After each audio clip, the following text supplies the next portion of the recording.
All right, welcome to Forecasting with Friends, where today we actually have legitimate friends.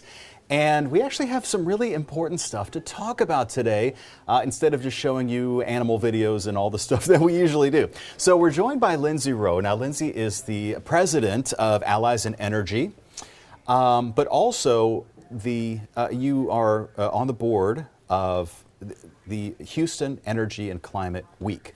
This is the inaugural. First one. The first one. And Houston is known as the energy capital of the world. But not often are we, does climate come into that conversation. So let's tell everybody, what is Houston Energy and Climate Week? What's it all about? First of its kind. There are climate weeks that have been happening around the world. New York has a climate week, San Francisco, London. And we knew that Houston needs to be a part of this conversation, but to your point, we have energy here. So it needs to be an energy and climate focus. So what Houston Energy and Climate Week is a series of self-organized events around the community, various locations, not one set location, to make sure that we are gathering and sharing and talking about all of the really great innovation that's happening here, but also asking the hard questions and making sure we're coming together, because there are sometimes differing views when you think about energy and climate together. But there is a common ground that really is going to be what we need to propel us forward. So making sure we have that space for that practical, real solution finding time.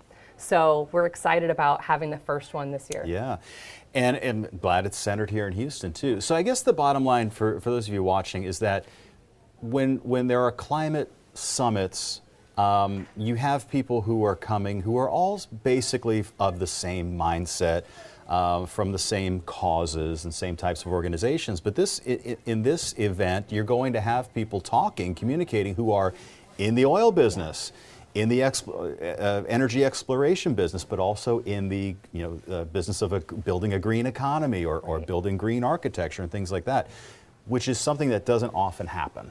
But it needs to happen. So what we know is that the future of energy is going to need a really big mix, and oil and gas has to be a part of that mix. So we have something that's part of our week called the Unity Commitment, which means we're all in this together. Everyone needs to be at the table, and we need to figure out those real solutions and have that real hard questions asked and make sure we're answering those. And so we want the collision, if you will, but to be done civilly without much discourse. Yeah, and that rarely happens, right? Because there's a lot of name calling, finger pointing, especially in politics. Right. So are there going to be any politicians involved? I mean, I know, well, first of all, I want everybody to know this is all volunteer run. You're volunteering for this. Everybody's volunteering for this.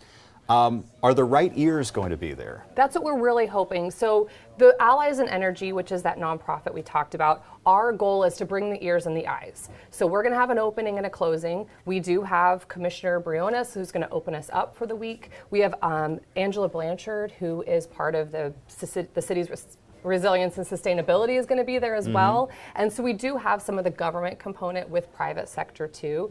We're starting off and kicking it off with something called Civil Dialogues, which is hosted by Linda Laurel, who has been one of our beloved anchors for some time here in Houston. And so she has a great series with Gene Becker that says, let's ask the hard questions, but let's learn how to do that civilly. Yeah, is there, out of all, because there's a bunch of different events. 62 and counting. 62 events. Are they open to the public? Or how does somebody get involved if they're interested? Great question. Some are open, some are closed. So we have 62 events and counting. We're still taking submissions right now. We hope to have that closed by August 30th. If you go to climateweekhouston.com, you can see the calendar of events. Some are open, some are closed. Register for what you can. And then obviously the opening and closing are there too. But we want to build that platform. So the website is where you can see everything that's happening across the city. And we'll definitely have a link to that at fox26houston.com. When all is said and done, what do you hope is going to come of this? And is there any sort of like a summary, I guess, of some of the insights that might have been, arrived at during this that can be then passed along to the people who can actually institute these changes? Yeah, so we start off, with a nonprofit, you want that impact report. What's our impact? So our goal was 30 events. We've done 60. We want 1 million eyeballs, and the support of Fox 26 is helping us reach that, make sure that the community is engaged. But what we really want to have is for people to come and say, I didn't know that. Yeah. And maybe walk away learning something. That will be what spins us to start to say, okay, now how do we make a solution? How do we find something common that's between oil and gas and between climate, renewables? What's that next step that we can do as a city? And as a city, I mean, such a huge employer here is the petrochemical, complex. Right. And so at least they have a seat at the table, which is something that seems unique. Right. I mean, what we see and we know here in Houston, oil and gas is going to be around for the next several decades. Energy demand is going up. You think about AI data centers, all of this new supply need. Yeah. We're going to need that big landscape, and oil and gas is going to be part of that. It's a part of our backbone here in Houston, but we are a part of the backbone of powering the world. Okay, the last thing I want to ask is, are there the big energy companies have been making, well, some of them have been making some inroads into converting to some clean energy initiatives? I think Shell has done that, maybe some others. Right. Do you see more of that? I think we will, and that's what we're going to see hopefully through this week, is what's happening, what's new, what's the new technology, what's decarbonizing, what's happening within the energy sector that's not just necessarily providing hydrocarbons, but what else is going on. So we're hoping to learn more with this week. Very good. All right, Lindsay, thank you so much for joining us. Up ahead, we have two of the other volunteers who are going to let us know their perspective on things like the environment and corporate governance, even architecture. Stick around for that. Fox 26 is your Gulf Coast Weather Authority.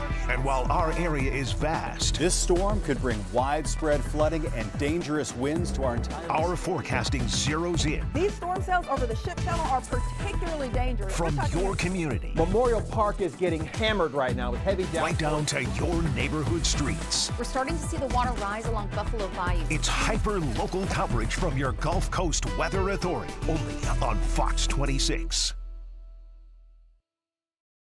Fox 26 News at 9. Our breaking bond reports hold judges accountable. A 20-year-old charged with manslaughter. News Edge at 10. Your clues help find the missing. Her son never made it to his Investigations that get results. Weeknights on Fox 26.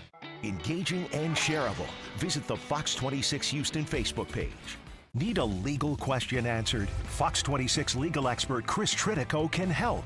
But this may be a pretty sizable claim that your sister has. Just send your legal questions to fox26law@fox.com. Then tune into Houston's morning show every Tuesday and Thursday at 7 a.m. to hear your questions answered. The news doesn't stop on weekends, We're learning more details about a story we first brought you yesterday morning. and neither do we. But as we head throughout the afternoon, that's when the rain starts moving in from the southwest. Fox 26 Morning News Weekends with Denise Middleton Well, now to a story you'll see only on Fox. The family of a beloved bartender in North and meteorologist Allison Gargaro. Right now, we are seeing some of the heaviest rain start to push off to our Fox 26 Morning News Weekends, Saturdays and Sundays beginning at 5 a.m. The Fox 26 Weather app with more features in one easy-to-use screen. Current weather at a glance, high-resolution interactive radar, severe weather alerts, video forecasts, and much more. It's the power of your Gulf Coast Weather Authority in the palm of your hand. The Fox 26 Weather app. Download it today.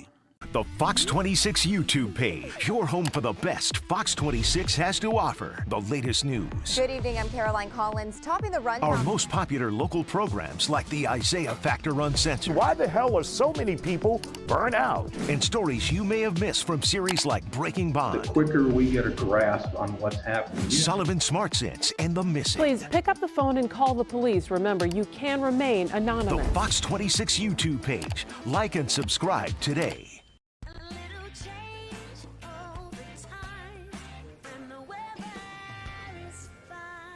All right, welcome back. We're talking about the inaugural Houston Energy and Climate Week, and we're joined by two more of the volunteers who are professionals in their own right. They have their own careers in the business of environment, green technologies, working with companies to become more sustainable, but also playing a key role in contributing to the conversation of Houston Energy and Climate Week. So we have Amanda Kuhl and Steve Stelzer.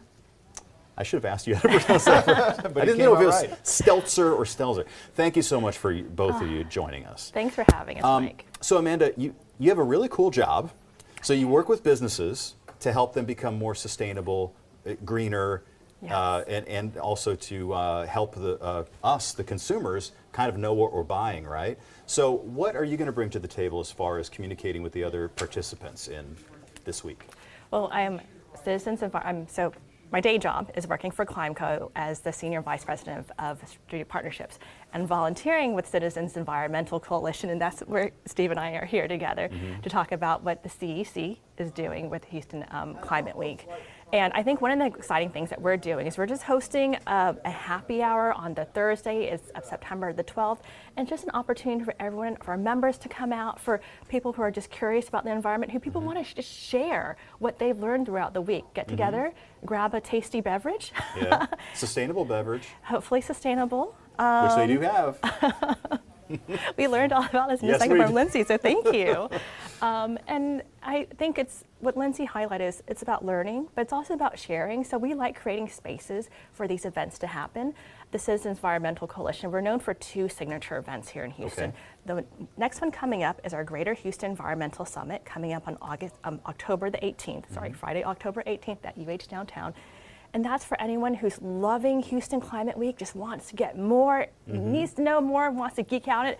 Come to the summit. That's where we're going to unpack even deeper and get really into the solutions. And then the other thing that we're known for is Earth Day Houston. We co-organize that with Discovery Green. Wow, when do you sleep? we need people working tirelessly like this. Okay, so Steve, you have a background in architecture. Yes. But especially in green architecture. You're like the man when it comes to that, right? One of them.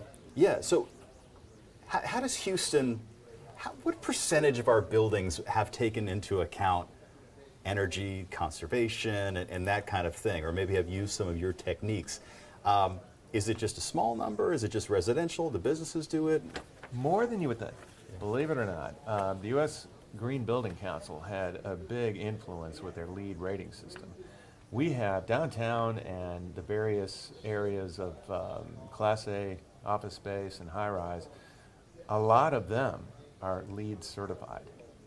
And a good number of them are LEED certified for existing buildings. In other words, there's the new construction way, and then there's tuning up your building so well that it's performing at an excellent level. And that's a good fit with a lot of developers. Like, why do I want to throw money away on energy, you know, as I'm trying to make the best dollar I can? Can I ask you this, Amanda? Yeah. ESG, environmental social governance. You got it. Is enters into investments now. Yes. Mutual funds, private equity investors. We're talking about big money. Want to invest or only invest in companies that are ranked high on ESG ratings. Does that factor into this kind of thing too? I mean, it all comes down to the almighty dollar, doesn't it? So there's got to be like an incentive for people and businesses and all of that stuff sometimes, not just out of the goodness of their hearts, but you know, when it comes to getting money, isn't it? I think people invest for all sorts of different reasons, and what drives their investment decisions depends on the person or the mandate of whoever is bringing that money forward to investment. And so we see really a spectrum of investment. Some is value-based, right? And that could be exclusionary. I don't feel comfortable. I don't want to invest in certain industries. Or it could be looking at more of a risk-based perspective. I want to understand how a company is managing their environmental, social risk. Do they have good governance, good ethic practices? Because I feel like it's going to de-risk my investment and provide me a stronger return on investment. So it's a whole spectrum. I know like people tend to lump it into like one extreme or the other of the spectrum, but it's really a whole spectrum of investing, and I'm all for transparency and disclosure so that we can make an informed decision. So what are some of the points that you're looking forward to getting across to this sort of broad audience that you're going to have access to? Well, there's, I think so many people want to know what they can do, because they're just one person, and we have a lot of heavy hitters out there influencing the way things are done. So what can I do? Who could I call? Whatever. And very often they start with, what can I do? So we try to come up with the most bang for your buck. You know, what really kind of works. Is recycling the best thing you can do?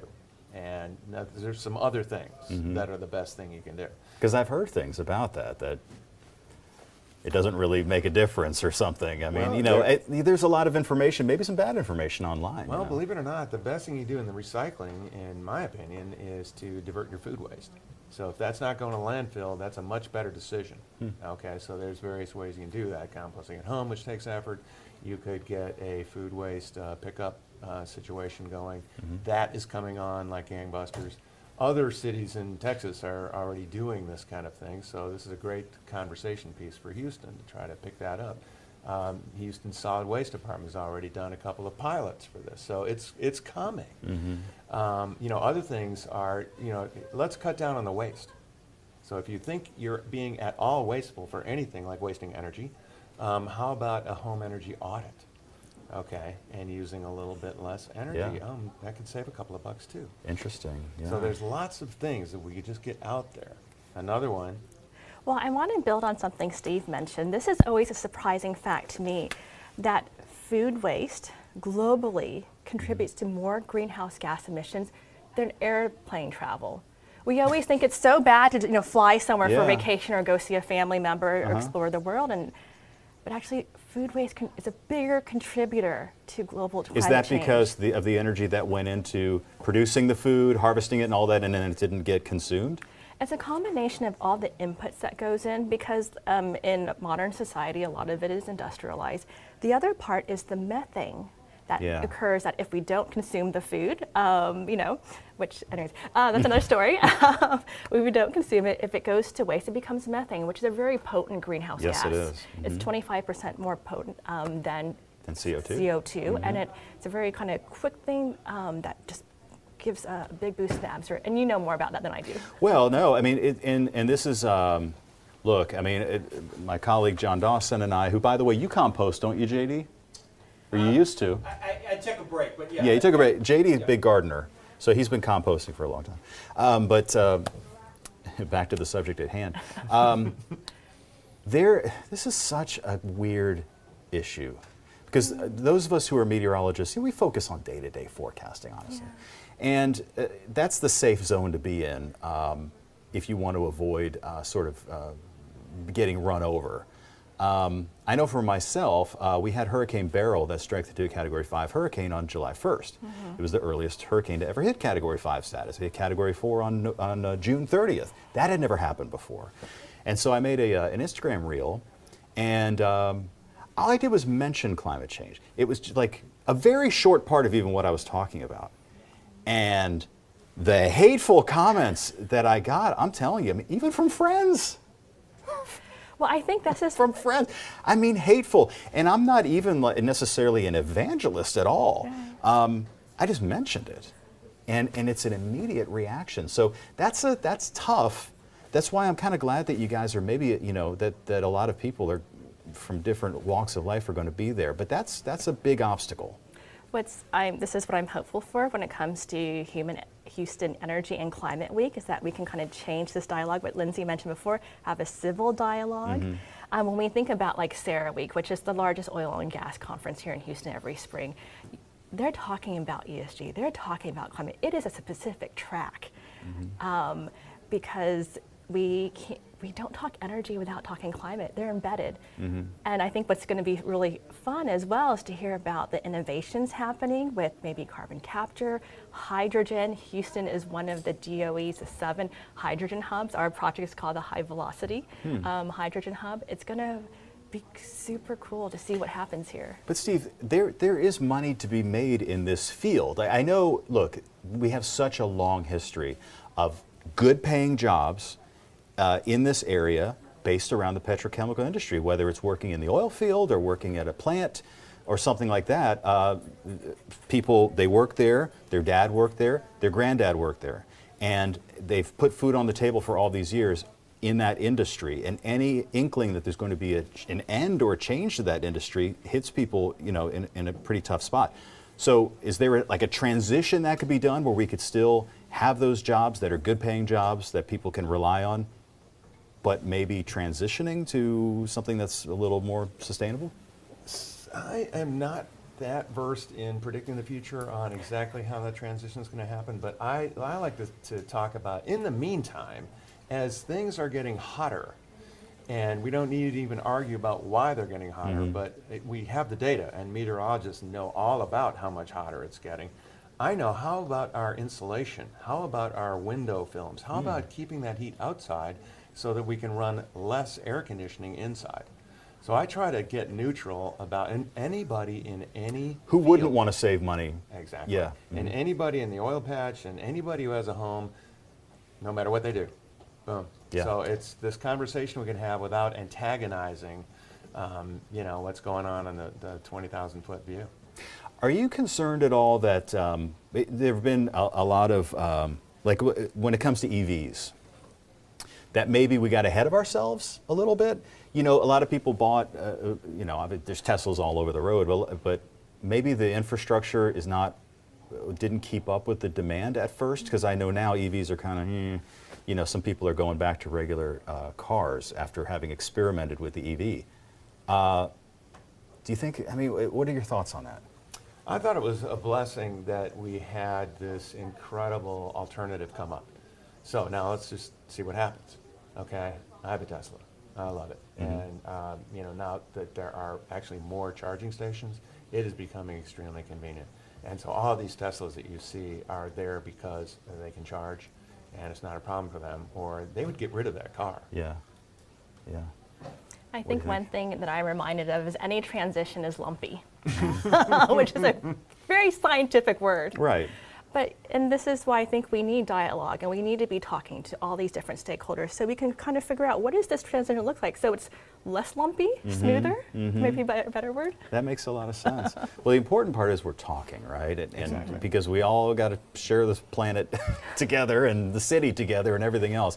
So it's Houston Energy and Climate Week. We will provide a link to their website, and you can go on their website and find out what's public, what isn't public, and what you might be able to stream, right? Right, Lindsay? There's going to be streaming events that you could watch online and hopefully learn some stuff and contribute to the conversation. And we will have more guests, by the way, in the days to come who are taking part in all this. So you guys are doing this on a volunteer basis, giving your own time for all this. So we appreciate it as a city very much. Oh, thank you, Thank Mike. you very much for coming in. Thank you. All right. So coming up at the end, since this is Forecasting with Friends, we're going to be talking about the forecast, and meteorologist John Dawson will be up with a quick look at some of the rain that's popping up out there right now, and maybe a quick look at the tropics. We'll see you in a couple. Fox 26 is your Gulf Coast Weather Authority. And while our area is vast, this storm could bring widespread flooding and dangerous winds to our entire... Our forecasting zeroes in. These storm cells over the ship channel are particularly dangerous. From your community. Memorial Park is getting hammered right now with heavy downpours. Right down to your neighborhood streets. We're starting to see the water rise along Buffalo Bayou. It's hyper-local coverage from your Gulf Coast Weather Authority. Only on Fox 26. Fox 26 News at 9. Our breaking bond reports hold judges accountable. A 20-year-old charged with manslaughter. The News Edge at 10. Your clues help find the missing. Her son never made it to his Investigations that get results. Weeknights on Fox 26. Engaging and shareable. Visit the Fox 26 Houston Facebook page. Need a legal question answered? Fox 26 legal expert Chris Tritico can help. But this may be a pretty sizable claim that your sister has. Just send your legal questions to fox26law@fox.com. Then tune into Houston's morning show every Tuesday and Thursday at 7 a.m. to hear your questions answered. The news doesn't stop on weekends. We're learning more details about a story we first brought you yesterday morning. And neither do we. But as we head throughout the afternoon, that's when the rain starts moving in from the southwest. Fox 26 Morning News Weekends with Denise Middleton. Well, now to a story you'll see only on Fox. The family of a beloved bartender in North... And meteorologist Allison Gargaro. Right now, we are seeing some of the heaviest rain start to push off to our... Fox 26 Morning News Weekends, Saturdays and Sundays beginning at 5 a.m. The Fox 26 Weather app with more features in one easy-to-use screen. Current weather at a glance, high-resolution interactive radar, severe weather alerts, video forecasts, and much more. It's the power of your Gulf Coast Weather Authority in the palm of your hand. The Fox 26 Weather app. Download it today. The Fox 26 YouTube page, your home for the best Fox 26 has to offer. The latest news. Good evening, I'm Caroline Collins. Topping the rundown. Our most popular local programs like the Isaiah Factor Uncensored. Why the hell are so many people burned out? And stories you may have missed from series like Breaking Bond. The quicker we get a grasp on what's happening. Sullivan Smart Sense and The Missing. Please pick up the phone and call the police. Remember, you can remain anonymous. The Fox 26 YouTube page. Like and subscribe today.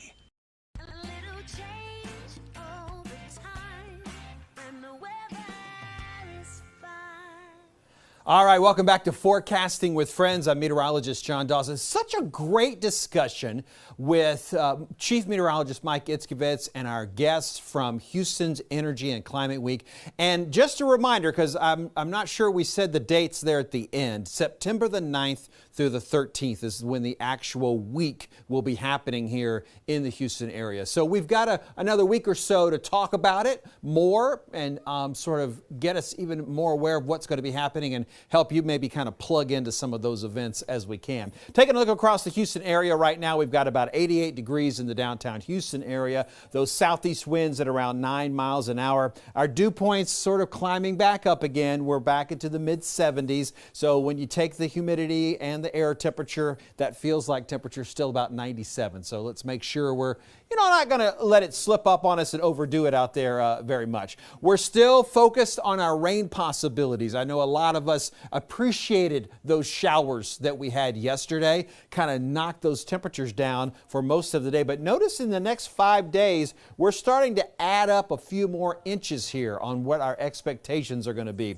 So by the time we get to Friday, I really think we're going to have some heavier downpours across the area. So for the rest of the week, really, today, Wednesday, Thursday, we're not really concerned a lot as far as a flooding or severe weather. That's something that we, it's August, so we always just kind of be aware of the fact that we might get one of those really intense, brief downpours. And there could be some gusty winds that are kind of mixed in. But for the most part, we're sort of just looking at some average rain that is more beneficial than it is anything else. The Fox Red Storm Seeker radar does have a couple heavier downpours like I was talking about. Brazoria County is where we're seeing that right now. Also just offshore, there's some stronger storms in the marine concerns. Again, those are just offshore. Temperature-wise, we're all about the same, mid to the upper 80s.